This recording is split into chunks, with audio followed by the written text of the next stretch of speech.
राधे राधे आप सभी को। आप सभी कैसे हैं? उम्मीद है स्वस्थ एवं प्रसन्न होंगे। आज प्रस्तुत हूँ बरूथिनी एकादशी व्रत कथा लेकर। 4 मई को बरूथिनी एकादशी है। आप सभी इसका उपवास रखें। चलिए कथा आरंभ करते हैं। बरूथिनी एकादशी बैसाख मास के कृष्ण पक्ष की एकादशी।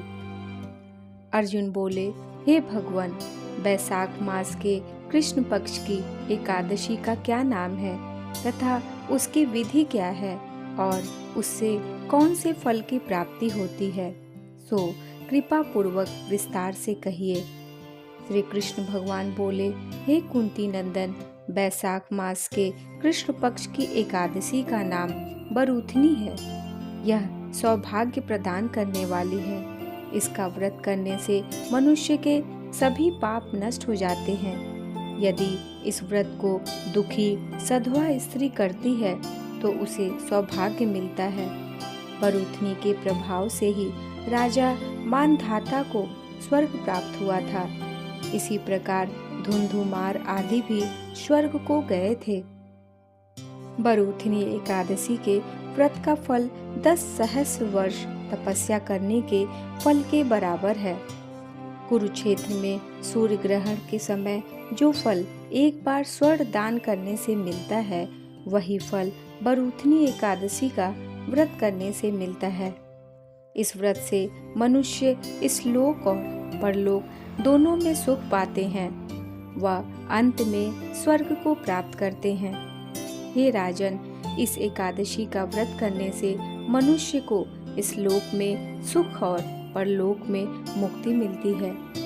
शास्त्रों में कहा है कि घोड़े के दान से हाथी दान उत्तम है और हाथी के दान से भूमि का दान उत्तम है। उससे उत्तम तिलों का दान है। तिल से उत्तम है सोने का दान और सोने के दान से अन्न दान उत्तम है। संसार में अन्न दान के बराबर कोई भी दान नहीं है। अन्न दान से पितृ, देवता, मनुष्य आदि सब तृप्त हो जाते हैं। शास्त्रों में कन्यादान अन्न दान के बराबर माना जाता है।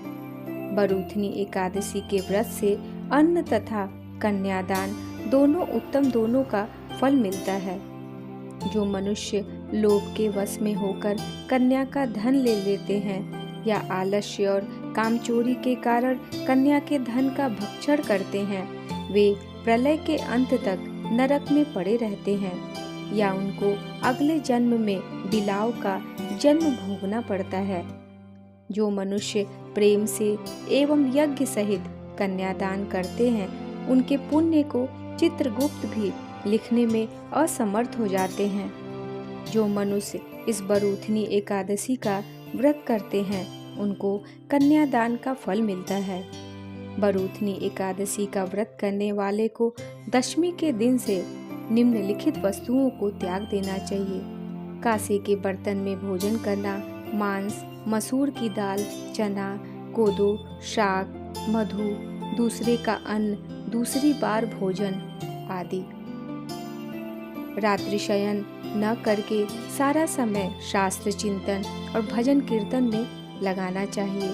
दूसरों की निंदा तथा दुष्ट और पापी लोगों की संगत भी नहीं करनी चाहिए। क्रोध करना या असत्य बोलना भी वर्जित है। तेल तथा अन्न भक्षण भी वर्जित माना गया है। हे राजन, जो मनुष्य एकादशी का विधि पूर्वक व्रत करते हैं, उनको स्वर्ग लोक की प्राप्ति होती है। अतः मनुष्य को पापों से डरना चाहिए। इस व्रत के महात्म्य को पढ़ने से 1 सहस्र गौदान का फल प्राप्त होता है। इसका फल गंगा स्नान करने के फल से भी अधिक है। कथा का सार यह है कि संयम सौभाग्य का आधार है, धैर्य सौभाग्य का आधार है। हर प्रकार संयम रखने से प्राणी के सुख और सौभाग्य में वृद्धि होती है।